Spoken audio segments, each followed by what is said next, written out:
Today we are finding equivalent ratios. Now remember, a ratio are quantities that we compare, and it can be two or more quantities.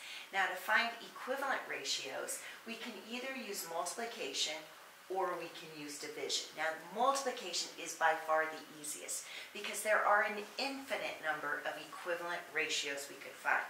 So if we took this ratio 4 compared to 5, I always find it easiest to find equivalent ratios when we use the format with the division bar. And I can create this table, and as long as I multiply the top part of the ratio by exactly the same thing on the bottom part of the ratio, then I'm going to find an equivalent ratio. So say I start with 4 compared to 5. Well, if I multiply 4 times 2, I get 8. 5 times 2, I get 10. Therefore, 4 compared to 5 is equivalent to 8 compared to 10. And I could choose any number to multiply the top and the bottom by. So if I did 4 times 3, I get 12. 5 times 3, I get 15. All of these are equivalent ratios to 4 compared to 5. My last one I might try is times 4 for both. So 4 times 4 is 16. 5 times 4 is 20. And I could go on like this forever and find just an infinite number of equivalent ratios for 4 to 5. Now sometimes I don't need to make the table. If they just want you to find 1 or 2 equivalent ratios, you could just use this format where you show your original ratio, you multiply the top and the bottom by the same amount, and you show the equivalent ratio.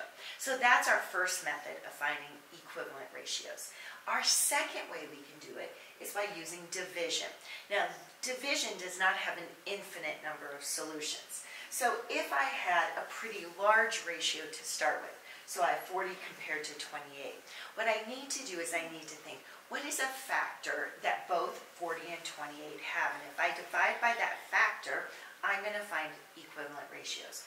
So because both numbers are even, I could do 40 divided by 2 is 20, 28 divided by 2 is 14. So 40 compared to 28 is equivalent to 20 compared to 14. Now, these two numbers happen to have a second common factor. So I could do 40 divided by 4 is 10, 28 divided by 4 is 7. Now, other than that, I can't really see any common factors. So there's a limited number of equivalent ratios I can find using division. But once again, sometimes I don't want to create the table. So I could take a ratio such as 12 divided by 21 and just divide the top and the bottom by the same amount to get the final equivalent ratio. So in the end, finding equivalent ratios, it's all about multiplying and dividing the top of the ratio by the same amount on the bottom of the ratio. So that's all there is for this today. Now it's your turn. Go have some fun with math.